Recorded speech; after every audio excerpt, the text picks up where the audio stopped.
second one பார்த்தீங்கன்னா income method. So income method means measuring a national income by summing all incomes earned by a factors of productions. So land, labor, capital and entrepreneur. Already நம்ம factor of production last videoல பார்த்திருக்கோம். So பார்க்காதவங்க அந்த வீடியோவை பார்த்துக்கோங்க.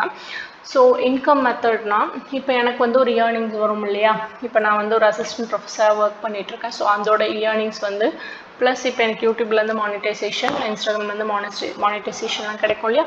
So இது எல்லாமே என்னோட income. So இந்த இன்கம் எல்லாத்தையுமே ஆட் பண்ணி அது மாதிரி ஒருத்தவங்களோட வே ஆஃப் இன்கம்ஸ் எல்லாத்தையுமே ஆட் பண்ணி கால்குலேட் பண்ணுறது தான் வந்து இன்கம் மெத்தட்னு சொல்லுவாங்க. ஸோ அதை வச்சு நேஷ்னல் இன்கம் கால்குலேட் பண்ண முடியும். லாஸ்ட்டாக பார்த்தீங்கன்னா நான் எவ்வளோ ப்ரொடியூஸ் பண்ணேன்றதை வச்சும் என்னால் வந்து நேஷ்னல் இன்கம் எவ்வளோன்னு கால்குலேட் பண்ண முடியும். அதே மாதிரி என்னோட இன்கம்மை வச்சும் நேஷ்னல் இன்கம் நம்ம கால்குலேட் பண்ண முடியும். ஸோ காம்போனன்ட்ஸ் பார்த்தீங்கன்னா வேஜஸ், சேலரிஸ், ரெண்ட். இப்போ நான் வந்து ஒரு ஹவுஸ் ஓனர் தான், எனக்கு ரெண்ட் வரும். ஸோ அந்த ரெண்ட்டையுமே நான் வந்து கணக்கு காமிக்கணும். அண்ட் வந்து என்னோட இன்ட்ரெஸ்ட், நான் வந்து பேங்க்கில் வந்து சம் அமௌண்ட் டெபாசிட் பண்ணாலும் அதுக்கான இயர்லி இன்ட்ரெஸ்ட் எனக்கு கிடைக்கும். ஸோ அந்த இன்ட்ரெஸ்ட்டையும் கால்குலேட் பண்ணணும். ஸோ நான் என் ஃப்ரெண்டோட சேர்த்து வந்து ஒரு பிஸ்னஸ் பண்ணிகிட்டு இருக்கேன்னா அதுலேருந்து எனக்கு ப்ராஃபிட் வரும். அந்த ப்ராஃபிட் நான் கண்டிப்பாக சேர்க்கணும். அண்ட் மிக்சட் எக்கனாமிக்ஸ், இப்போ தான் சொன்னால ஆல்ரெடி செல்ஃப் எம்ப்ளாய்டாக இருக்கும் பொழுது இந்த யூடியூப்லேருந்து இன்ஸ்டாகிராம்ஸ்லேருந்து வருது இல்லையா. ஸோ அந்த மணிஸையுமே நான் வந்து அந்த இன்கம்ஸுமே நான் ஆட் பண்ணணும். ஸோ ஃபார்முலா பார்த்தீங்கன்னா national income is equals compensations of employees plus rent plus interest plus profit plus mixed incomes.